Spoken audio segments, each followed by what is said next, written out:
welcome back to Sermon Notes. We have already been going, really. So, Here we go. But I'm Amy Jo Girardier, and My name's Garrett, and that is Matt Pearson. that's what I had in my notes, just making sure. I didn't know if I was supposed to say. I don't know. Okay. We're just kind of figuring it out. the Matthew Pearson. What's your middle name? Matthew Theo. Stephen. So my granddad's name is Elton. My dad's first name is Larry. I could have been Larry Elton, Elton Larry. I'll take Matthew You Stephen still can any be. day. No, I can't. Larry Elton. Did your parents ever do this? This is so not on script, but did you have, like, if you were going to be a girl, you had a name? Or they just only had... If so, they never told me. Okay. Yeah. Maybe that's something you could bring up at Thanksgiving. I do know. I could. I could. Yeah. When I got home, there was a cake that said "Welcome, Matt" on it. It's true. Happy There's birthday. a picture of it. Welcome, Matt. Well, we are so glad that you are here, and we're going to jump into... Yeah. It's our Thanksgiving week I'm so thankful. episode. Cranberry sauce. Yes. Yes. And yes. we're back, by the way. We good to had be some things that took us away, sickness Yeah. in our houses. We're back. But we're here. So Yeah, thank you to Daryl and Amber. They who killed jumped it. in. They did great, but I did not want to miss this episode with Matt, right? That's why we're Larry back. Elton in the house. Larry Elton. Okay, so Thanksgiving. Here's what we're going to do. Oh. We don't have a game per What? se. I was looking forward to. But we do have Adele some or- banter. Okay. It's all our right. Thanksgiving turkey bird. Let's banter away. What did I call it last time? I don't know. I'm going to reach over here and then you're I going to. just remember the boss staring at it. I know. Oh, you want We me to did this hold? with my. Could you hold the bird for a I'd be second? glad to. I need you Do I to need to pick be ginger with two. No. Okay. I mean, don't ruffle any feathers. Oh, dear. It's Oh my happening. gosh, that's my favorite. Okay, can you pick two feathers? They're going to be questions that we're going to ask you. I guess you can look at them ahead of time if you want to. Just whatever. Okay. I'm Oh. going to put him back. Easy. Did you look or was No, I didn't look. The no look. We're Okay. going, I like it. we're going straight up. The last question I've got over here ready. Oh. Yeah. Okay. You don't like There's those? one other one that I wanted to ask you. Oh, you but- can ask. All right, here's one. Lead If- off. You can lead off with the one you wanted to ask me. Okay, if you had There's no rules here.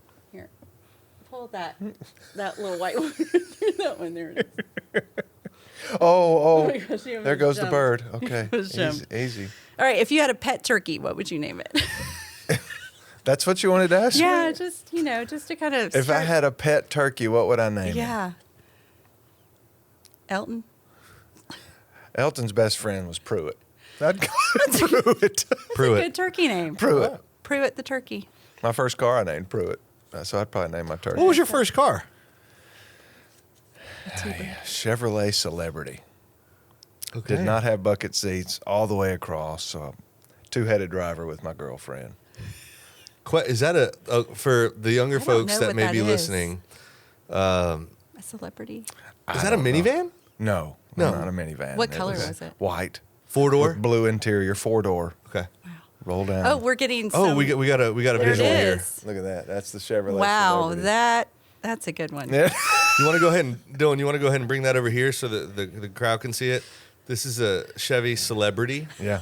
Okay. I don't know There what it year. is. 4-door sedan. I do not know what Everybody, year it was. Dylan, Dylan, everybody, thank everybody, you. Dylan, making things happen. He's our culture expert. That was my first car. Question 2. Yeah. The Pearsons come to Thanksgiving. What Thanksgiving item are they bringing?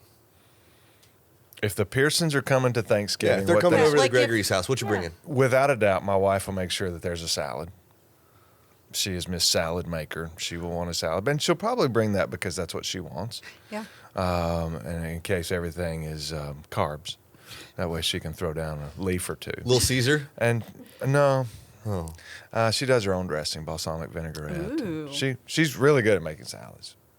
Fantastic. And this year we're going to her parents, and she's making sweet potato casserole with. That's not a and salad. I know, but Oh, I'm okay. assuming a salad too. So Oh, those two okay. things I would say. That's perfect. Personal Potato question: casserole, yeah. Are you a cranberry sauce guy out of the can? Yes or no? Yes, We're best friends. yes, Let's move on. yes. the I best. like all kind of cranberry sauce, but Okay. kind of especially I think out of the can. I'm restricted. I'm a can only guy. Really? Yeah. Okay. Do you do? Once you wait, start he putting, does- like, he the puts stuff in salt on it. Do you do that? Just a I little don't do sprinkle, so. little dash. I put it was I love a forkful of turkey, dressing, and cranberry sauce. Man, I'll give you a War Eagle for that.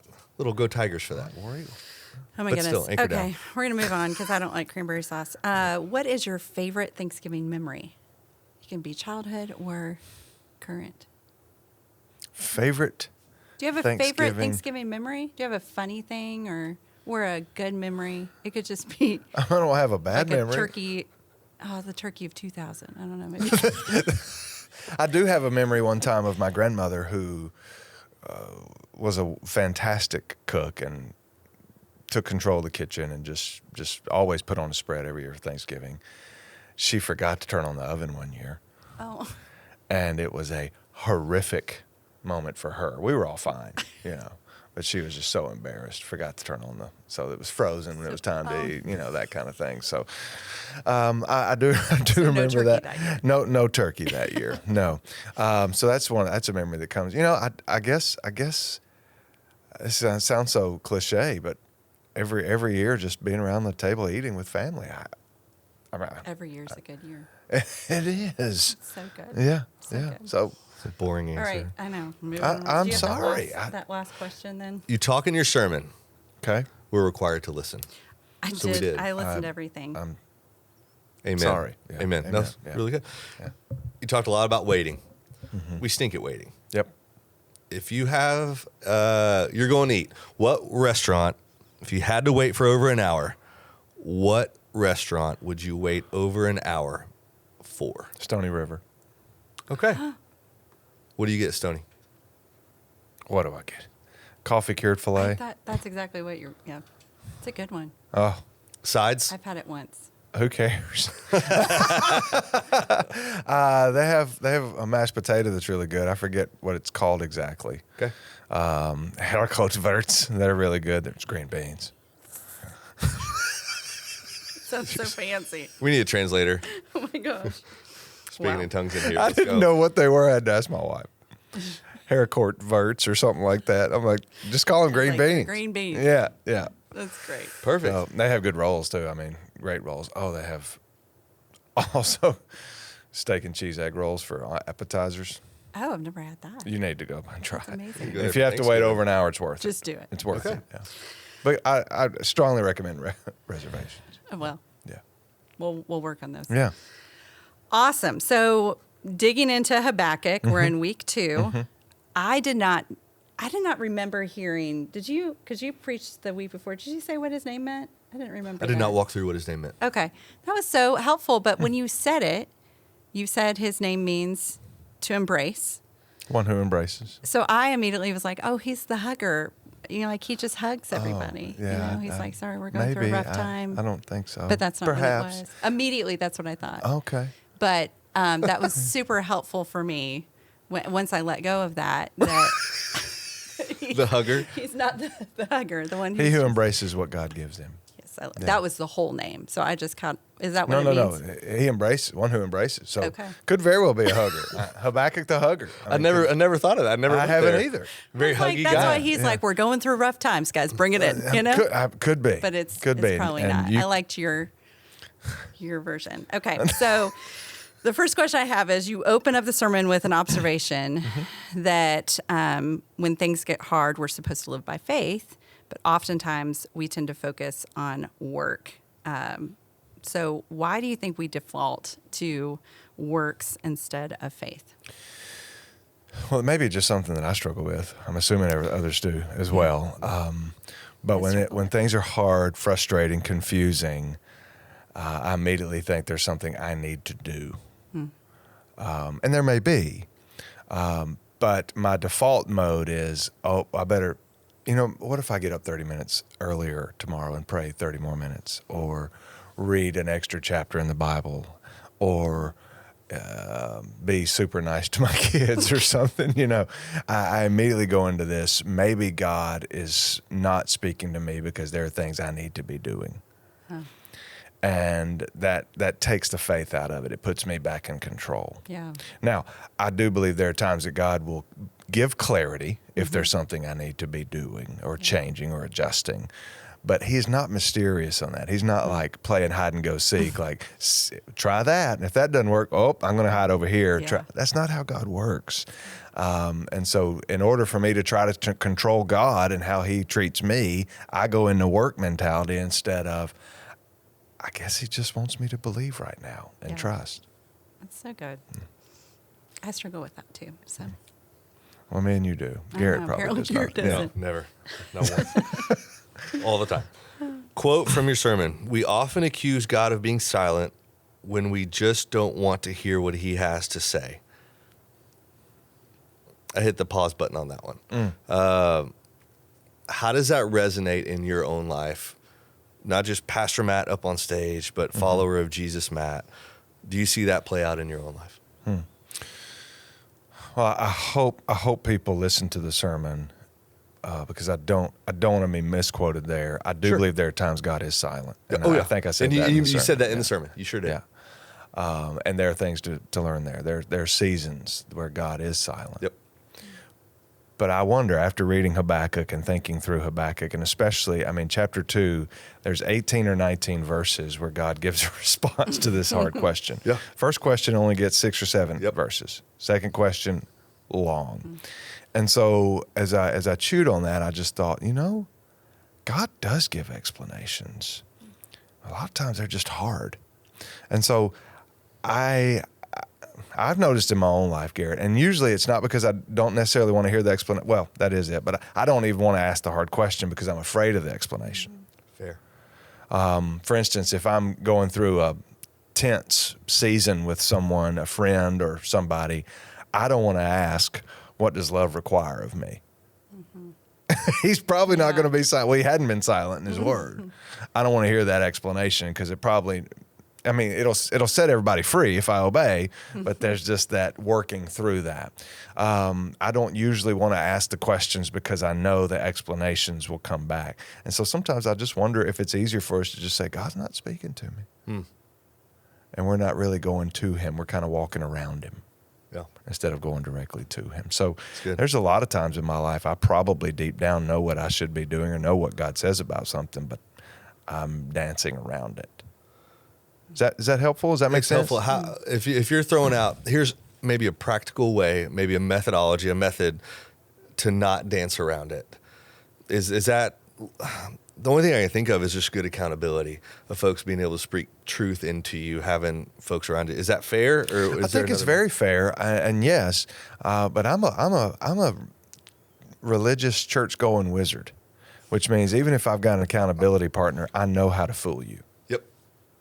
Not to say you shouldn't. We shouldn't. It's important.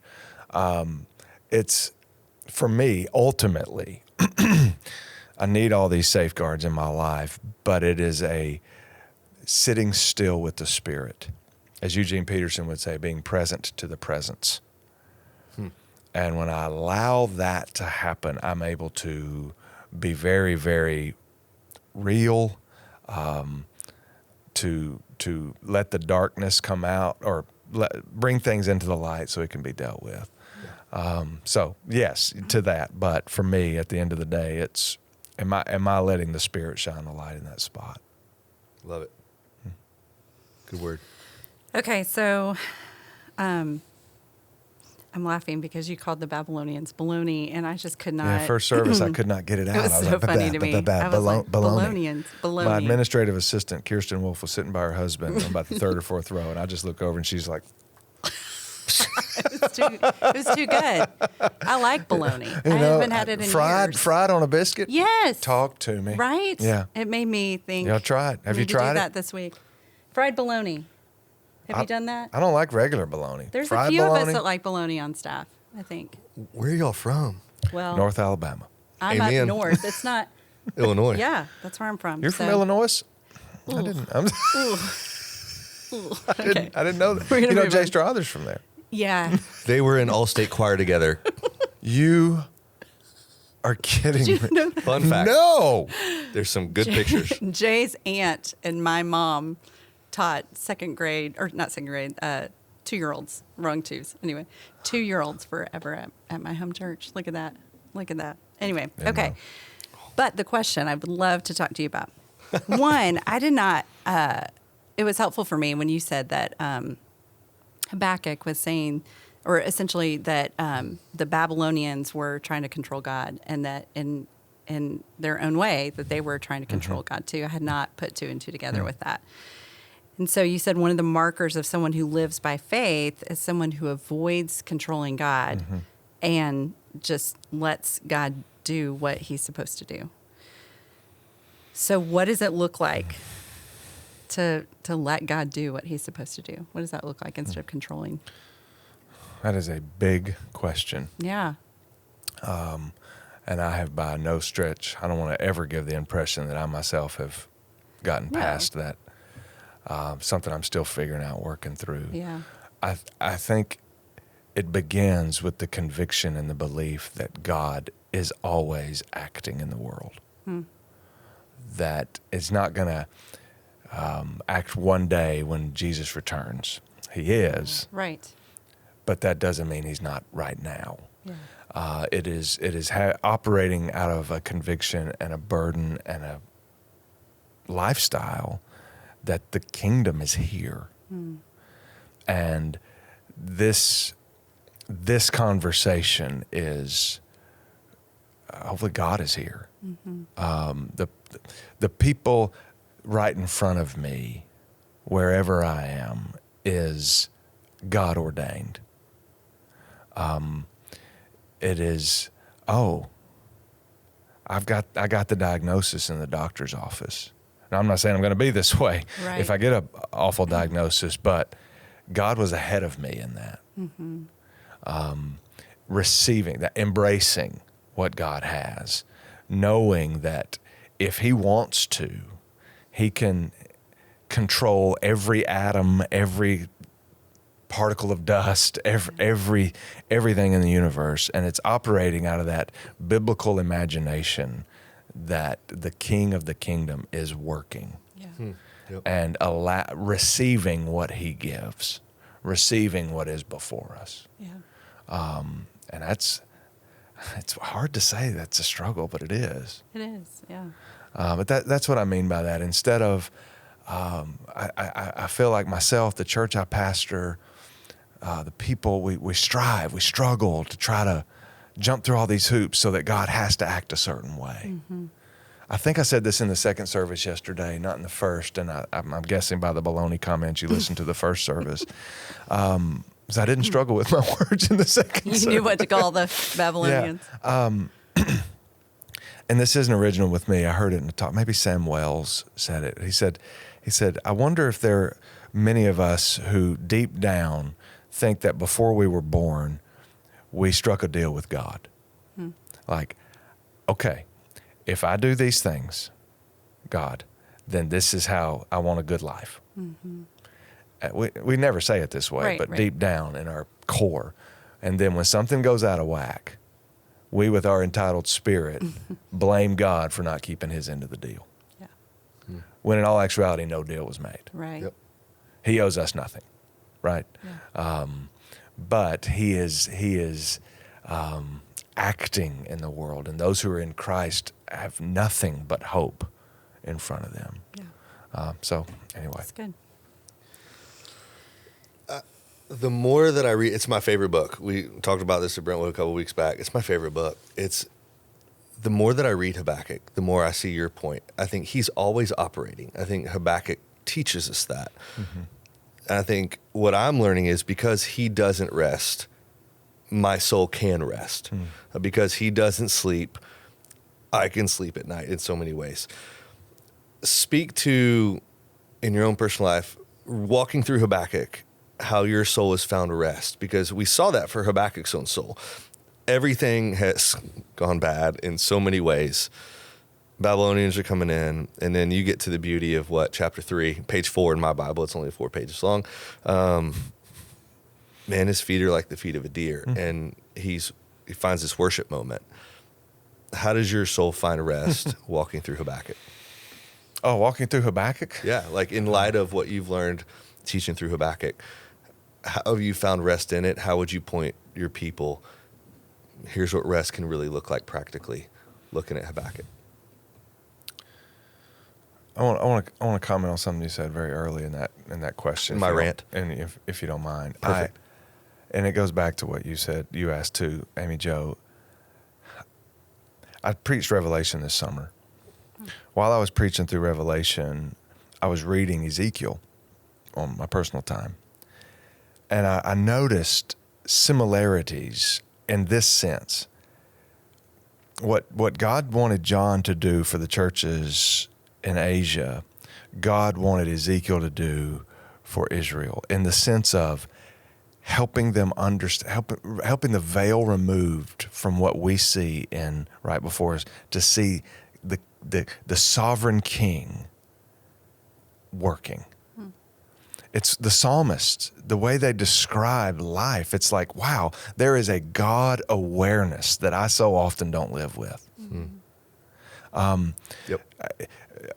Isaiah saw God in the temple. We're like, oh, okay. But God showed up in dirty Midian with Moses. He's working. Yeah. In Patmos with John, in this desolate place.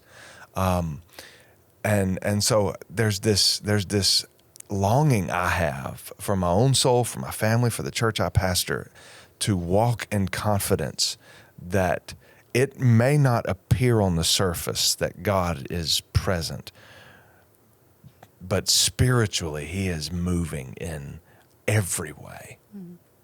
Yep. And I think the more I live into that, the more I have that biblical imagination, the rest comes. Yep. I mean, how much time and attention do we give the journalists in our day?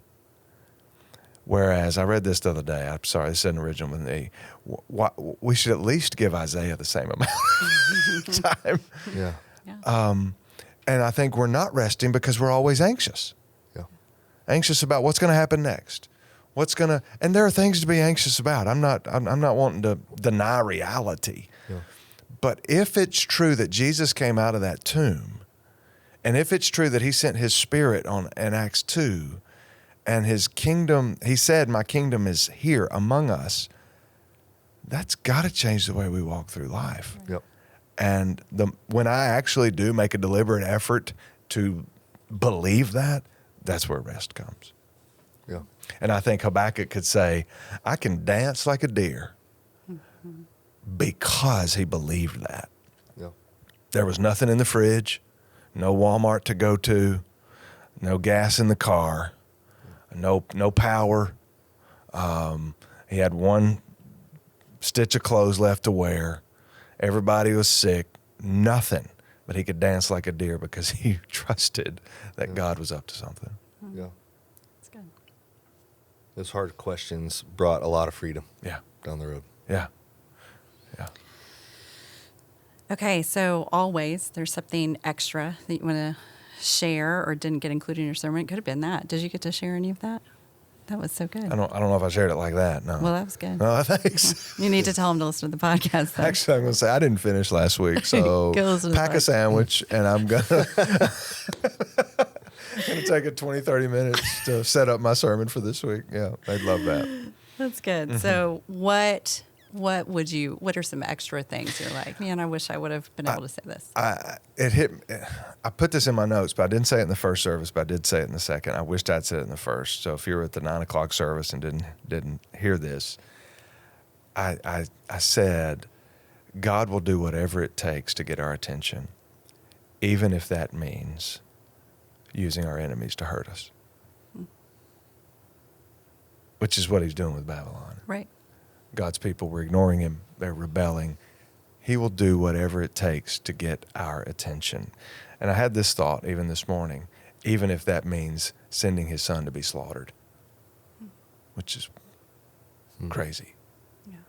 So I hope that's a takeaway, and I would want our people to know that. And the last thing, which is so obvious, but I didn't mention it yesterday, is the reason Habakkuk could have this confidence in God is because he knew God. Know God. Turn off the television, put your phone away, read your Bible. Know God. Not the God you want or think you want, not the God who you think who is. Know the God who is. that's how you get confidence in the true God. So, yeah. Those are two kind of obvious things that I wished I had just said more clearly yesterday. Oh, that's good. Yeah. Love it. Thank Matt, you. Thanks for coming. Hey, thanks for having Thanks me. for being a part. Enjoy it. Yeah. So we'll keep this series going. Habakkuk's been a ton of fun. Oh, man. In a crazy way. I'll be honest, I hadn't spent a whole lot of time in Habakkuk personally. Yeah. And so this has been good for me. The wait is beautiful, painful, and freeing all at the same time. And it's just like, I want to know the Lord the way Habakkuk knew the Lord, where he was just willing to ask the hard questions and find the rampart, the watchtower, and humbly sit and wait for the response. I'm not good at sitting and waiting for the response, but that's where the rest hits, right? That's when our souls can really breathe. And he really believed God would answer. Yep. Yeah. I don't know how long it took. Yep. But he believed it. And sometimes I don't. Yep. Yeah. Yep. Waiting is brutal. Yeah. It's brutal, but it's good. Yeah. Wait on the Lord. You can find us wherever podcasts are. Hit the subscribe button. We're going to keep going down this road. We'll be back again next week. We hope you guys have an incredible Thanksgiving. Hope there's cranberry sauce for everyone. Yes. And sweet potato casserole? Mashed potatoes, Okay. stuffing. Pumpkin pie? Yeah, I like Okay, pumpkin all right. pie. green bean Yeah. casserole. Oh. Oh, yes. I don't like mushrooms. Yeah. Oh, you don't have to put I pick mushrooms in it. Cream of mushroom soup. Oh, well, yeah, I guess you So Never gross. mind. Yeah. It's so When good. Haricot verts? I can't even say it. I'm What is probably it? not saying it right. That's my North Alabama Haricot. I feel like Green that's beans. when David Yeah. Hanna was teaching us about like Italian stuff Italian. over there. And I was like, huh? Yeah. Yeah, but he can actually say it in a nice Yeah. accent. And I'm like, A green bean. yeah. And we'll Had to go to close Veterans. with that. Everybody have a great Thanksgiving. Hit the subscribe button. We'll see you soon. Bye, everybody.